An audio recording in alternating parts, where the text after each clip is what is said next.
Bonjour à tous, c'est Mickaël Sauton, votre coach en développement personnel. Alors aujourd'hui, nous nous retrouvons pour une nouvelle vidéo sur la séduction. Et on va se poser la question, doit-on coucher dès le premier soir? C'est une question que je revois beaucoup dans les séances ou sur internet, donc je pense que ça mérite d'être posé. Alors déjà, moi ce que je vous recommande, c'est toujours, dans un premier temps, d'avoir envie de le faire. C'est vrai que c'est une assertion qui peut paraître un petit peu étrange, de se dire ouais mais du coup si on le fait c'est qu'on a envie de le faire. Ouais mais non. Parce que vous savez des fois quand on est en couple, c'est-à-dire à deux, ou des fois même tout seul, vous savez, on sait qu'on aura le petit plaisir à la fin, mais on n'a pas forcément intrinsèquement envie de le faire. Peut-être des fois c'est une sorte de routine ou quoi, mais ouais, il peut y avoir ce petit élément là. Et moi je vous recommande, c'est vrai, de toujours avoir envie pleinement de le faire, c'est toujours utile. Alors pourquoi? Pour éviter justement de n'être là que pour la récompense à la fin, vous voyez, d'être en pleine possession de ses moyens pour offrir quelque chose de plus à ce moment dans son ensemble. Voilà. Secondement, on peut se poser la question de savoir est-ce qu'on a les outils. C'est vrai que si par exemple on n'a pas de préservatif, c'est vrai que ça peut... oui, d'ores et déjà on peut partir sur autre chose où tout à coup on n'a pas le matériel pour le faire. Et je ne parle pas des divers éléments supplémentaires, des artifices qu'on pourrait prévoir. Et si on prévoit de faire quelque chose, si on ne les a pas, voilà, c'est évidemment très fâcheux. Mais en tout cas, voilà, pour l'élément de base, c'est vrai que si vous n'avez pas ça, c'est vrai que c'est problématique. Ça annule quasiment votre démarche, sauf vouloir prendre énormément de risques ou avec quelqu'un où vous auriez énormément de confiance, vous voyez. Mais je ne le recommande pas, personnellement, voilà.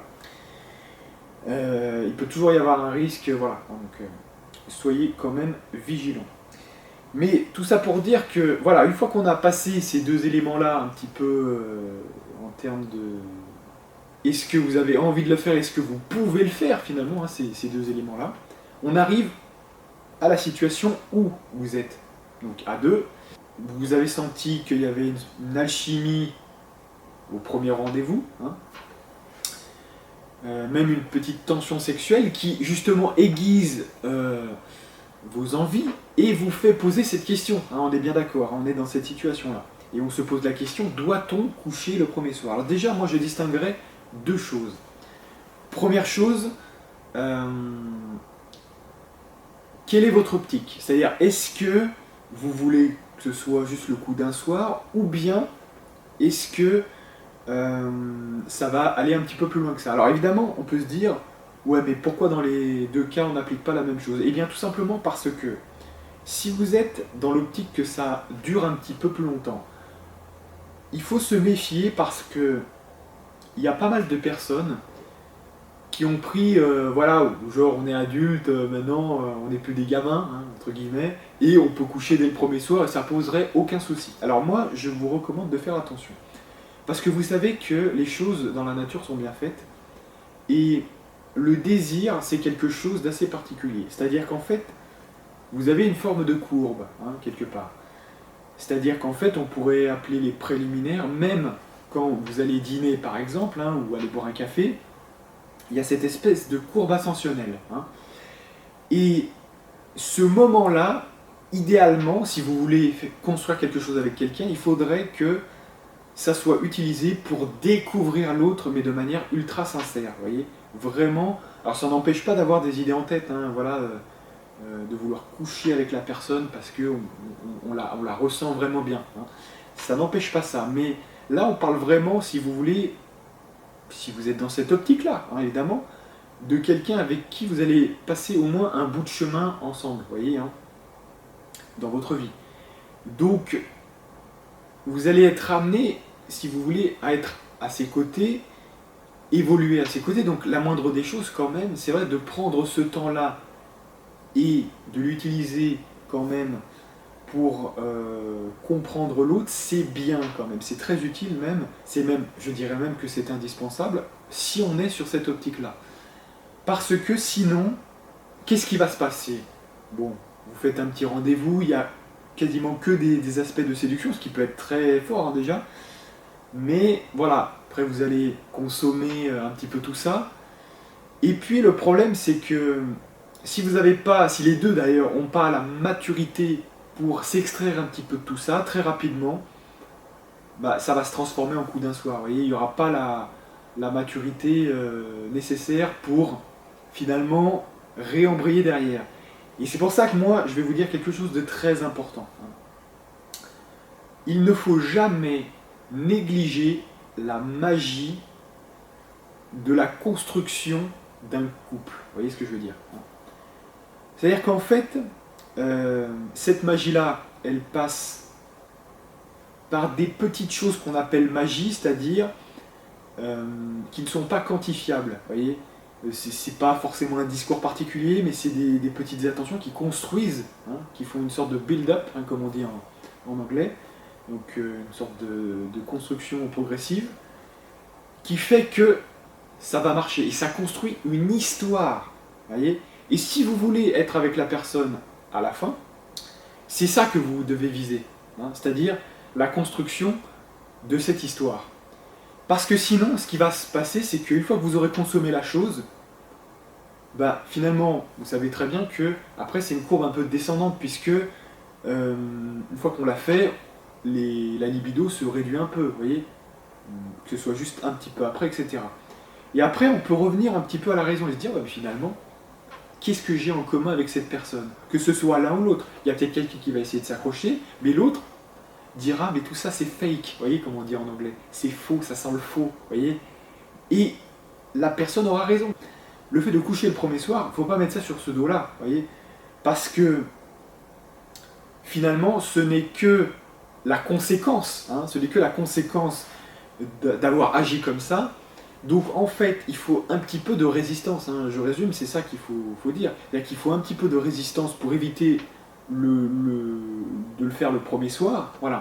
Alors il y a une exception à ça que je peux bien vous concéder, c'est si finalement le rendez-vous a duré une journée et puis que il y a eu des révélations de dingue, on pourrait dire. Voilà. C'est-à-dire que, en gros, c'est le super rendez-vous, ou le multiple super rendez-vous, c'est-à-dire plusieurs rendez-vous dans une journée, où vous revoyez la personne, voilà. Et quelque part, on en reparlera peut-être un jour de ça, le fait de faire plusieurs rendez-vous dans une journée, ça modifie les perceptions un petit peu, et ça permet que les deux, d'ailleurs, sentent qu'il y a une histoire commune. Mais ça, on y reviendra peut-être un autre jour. Mais en tout cas, ce fait de faire plusieurs rendez-vous ou de faire un gros rendez-vous dans une journée, que vous ayez partagé énormément d'émotions différentes, etc., que vous ayez découvert plusieurs facettes de la personne elle-même, et que quand même, vous voyez, si on devait mettre des croix, il y aurait pas mal de croix, mine de rien, déjà rien qu'avec ce premier rendez-vous. Si ça s'est passé comme ça, alors là, évidemment, ce serait même bête de ne pas couronner ça par, éventuellement, voilà, le fait de coucher ensemble. Mais, tout autre cas, moi je vois, si vous voulez, je vois la chose de la façon suivante.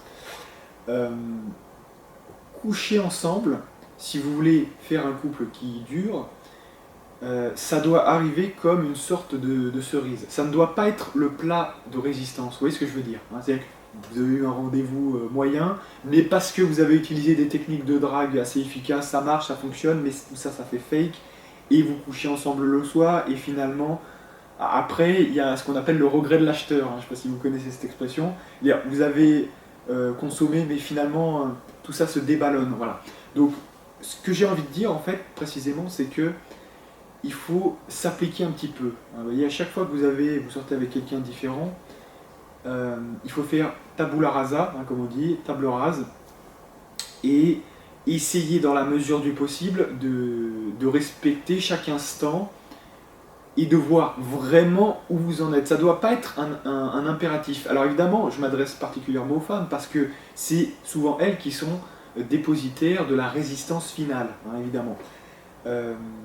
Donc c'est aussi à elles, effectivement, de résister s'il y a besoin de résister pour le bien de cette histoire. Alors je ne dis pas que les hommes sont des bêtes qui vont se jeter sur les femmes à chaque fois, c'est pas ça que je veux dire. Mais souvent, le dépositaire de l'avancement de l'histoire est souvent la femme, hein, tout simplement parce qu'elle est dans la réception et c'est elle qui peut mettre la distance un petit peu. Voilà. Ce qui est d'autant plus problématique si c'est elle qui ne le fait pas. C'est-à-dire qu'en fait, si elle ne le fait pas, euh, l'homme pourrait se détacher ensuite, hein. Peut-être que vous avez déjà vécu ça et ça pourrait être intéressant de venir en séance pour en discuter, mais sachez que ça peut arriver et dans ce genre de cas, la première chose que moi, en tant que coach, les choses auxquelles je vais prêter attention finalement, c'est justement comment ça s'est construit ce premier rendez-vous. Souvent, on observe, par exemple, que la fille s'est un petit peu livrée facilement. Voilà. Et elle s'est d'autant plus livrée facilement que finalement, le rendez-vous en lui-même n'offrait pas grand-chose. Voilà. Alors, c'est pas un problème, encore une fois. Là, je vais passer à la seconde partie, finalement, de la question. Si doit-on coucher le premier soir et que finalement, vous le voyez comme le coup d'un soir, oui. Mais alors là, moi, je vous conseille quand même un petit peu de ne pas forcément, comment dirais-je, passer sous silence ce fait. C'est-à-dire, en gros, de se dire quand même qu'on va le dire assez rapidement. Voilà, que vous êtes là pour vous amuser, que vous n'êtes pas forcément là pour vous mettre en couple. Voilà. Ça c'est quelque chose qui peut se dire d'une façon plus élégante que je viens de le faire, hein, pas forcément comme ça, mais voilà. Hein. Donc, voilà, vous êtes là, en gros, pas pour vous mettre en couple, quoi, hein, clairement. Et que là, pour le coup, il n'y aura aucun problème de faire ça, finalement, le premier soir, hein, quelque part. Puisque le but, c'est un petit peu ça, c'est de s'amuser avec les sensations, sans qu'il y ait, que ça mette en cause quoi que ce soit dans le futur, vous voyez, voilà. Hein. Et ça, c'est intéressant. Hein, et ça, il y a une forme de liberté, on fait appel à un sentiment de liberté, et on propose ça, hein, quelque part. Donc c'est vachement intéressant. Donc voilà, je pense que on a déjà quadrillé un petit peu le terrain. Alors après, il y a une petite question subsidiaire qu'on peut se poser en termes d'énergie libidinale. Qu'est-ce que j'entends par énergie libidinale? Vous savez, c'est, en gros, vous résumez ça par le désir, vous voyez, c'est-à-dire que quand vous sentez monter cette envie de vous jeter sur l'autre, hein, on va résumer ça comme ça, c'est un petit peu ça.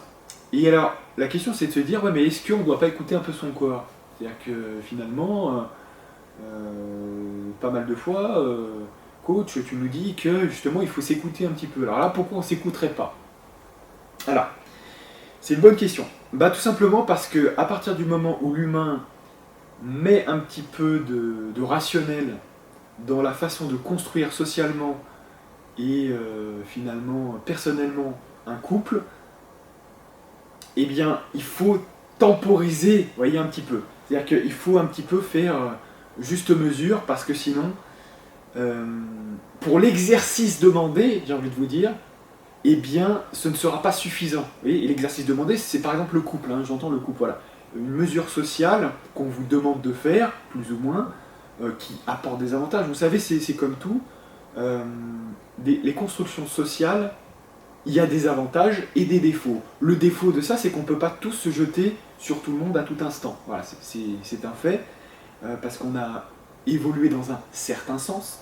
Et en fait, voilà, hein, si on n'avait pas fait cette règle, il y aurait quelques problèmes sans doute, et il y aurait d'autres défauts et d'autres qualités. Hein. Donc le but, c'est de respecter ce qui est proposé par la société, à peu près. Mais donc du coup, voilà, il y a quelques adaptations à faire, hein, j'ai envie de dire. Et pour créer ce couple, il y a un certain nombre de médiations à faire pour y arriver. Et se jeter sur la personne dès le départ ne me semble pas être idéal. Vous voyez ce que je veux dire, hein. Voilà. Encore une fois, si vous n'avez pas compris ce que je voulais vraiment dire, essayez d'imaginer que ce qu'on recherche, c'est un sentiment de confiance, de connaissance de l'autre, ou envers l'autre, hein, pour la confiance, et on essaie qu'avant de faire l'acte, on ait un petit peu tout ça, un minimum. Vous voyez ce que je veux dire? Parce que, en gros, je vous le dis, statistiquement, ça donnera un petit peu de solidité à votre couple. voyez? Voilà, et donc moi je vous donne rendez-vous pour de prochaines aventures avec de prochaines vidéos. Et moi, je vous dis à plus.